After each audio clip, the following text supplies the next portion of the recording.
میں گیا گل سن جا ہو گل سن جا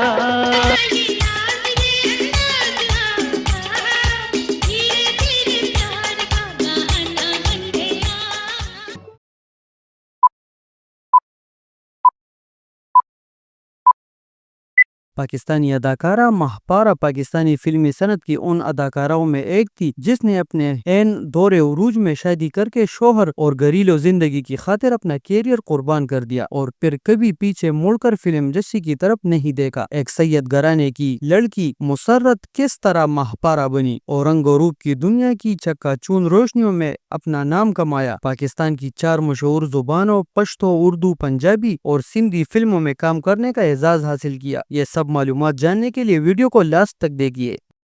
آکے ذرا ملے ایک بار تو ہم سے اکیلے میں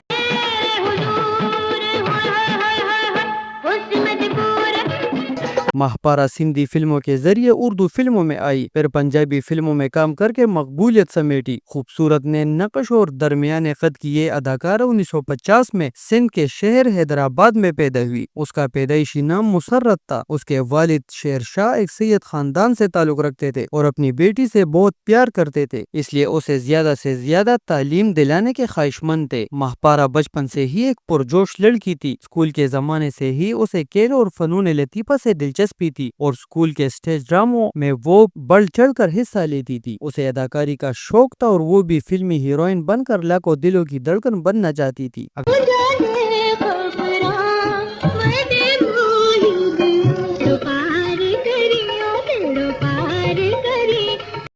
اگرچہ وہ ایک سید خاندان میں پیدا ہوئی تھی، اس کے باوجود بیٹی سے والہانہ محبت کے باعث اس کے والدین اس کی راہ میں حائل نہ ہوئے اور اس نے میٹرک کرنے کے بعد تعلیم ادھوری چھوڑ کر دل میں لاکھوں سپنے سجائے کراچی کے فلم اسٹوڈیو کا رخ کیا۔ یہ 1967 کا دور تھا۔ اگرچہ فلمی صنعت کا مرکز لاہور تھا، اس کے باوجود کراچی اور ڈھاکہ کے فلمی اسٹوڈیوز میں بھی فلمیں بنتی تھی۔ ان دنوں ہدایت کار خادم حسین بلوچ ایک سندھی لوک سٹوری پر مبنی سندھی زبان میں فلم بنانے کی تیاری کر رہے تھے۔ جب مسرت ان سے ملی تو ہدایت کار اسے دیکھتے ہی اپنی زیر تکمیل فلم شہرو فیروز میں ہیروئن کے رول میں کاسٹ کرنے پر مجبور ہوئے اور اسے سندھی فلموں کے سپر سٹار مشتاق چنگیزی کے مقابل لیڈ رول میں کاسٹ کیا۔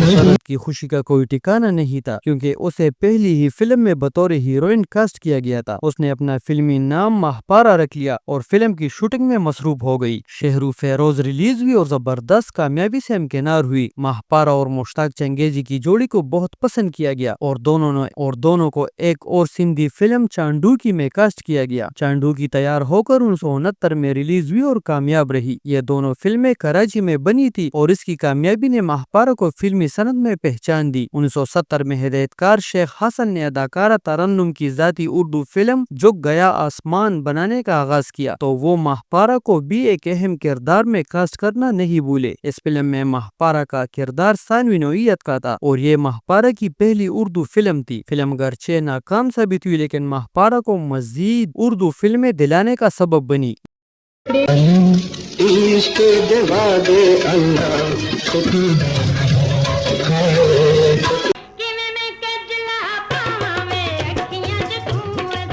اسی سال پہلی پشتو فلم یوسف خان شیربانو بھی دسمبر 1970 میں ریلیز ہو کر سپر ہٹ کامیابی سے دوچار ہوئی، جس میں ماہپارہ نے بھی ایک چھوٹا سا رول کیا تھا۔ اس فلم کے ہدایت کار عزیز تبسم تھے۔ ہدایت کار منور رشید اور فلم ساز نیازی ملک کی Urdu social film road to Swat میں بھی ماہپارہ کو ایک اہم کردار میں کاسٹ کیا گیا۔ 1970 میں ریلیز ہونے والی اس فلم کے مرکزی کردار کمال اور روزینہ نے ادا کیے تھے۔ یہ ایک درمیانے درجے کی کامیاب فلم ثابت ہوئی۔ 1970 کے اختتام تک ماہپارہ کی کل 5 فلمیں ریلیز ہو چکی تھی، جن میں 2 سندھی، 1 پشتو اور 2 اردو فلمیں شامل تھی اور وہ مزید فلمیں حاصل کرنے کے لیے لاہور کے نگار خانوں میں آ گئی۔ 1971 کے سال ماہپارہ کی کل 7 فلمیں ریلیز ہوئی، جن میں اردو فلم روٹا نہ کرو اور سندھی فلم لیلا مجنون کے علاوہ پنجابی فلمیں شیر پتر اور ازغرا شامل تھی۔ شیر پتر کے مرکزی کردار لالا سدیر اور نغمہ تھے، جبکہ ماہپارہ سیکنڈ ہیروئن میں اقبال حسن کے مقابل تھی۔ ازغرا کے مرکزی کردار اعجاز اور نغمہ تھے، لیکن ماہپارہ کی جوڑی اقبال حسن کے ساتھ تھی۔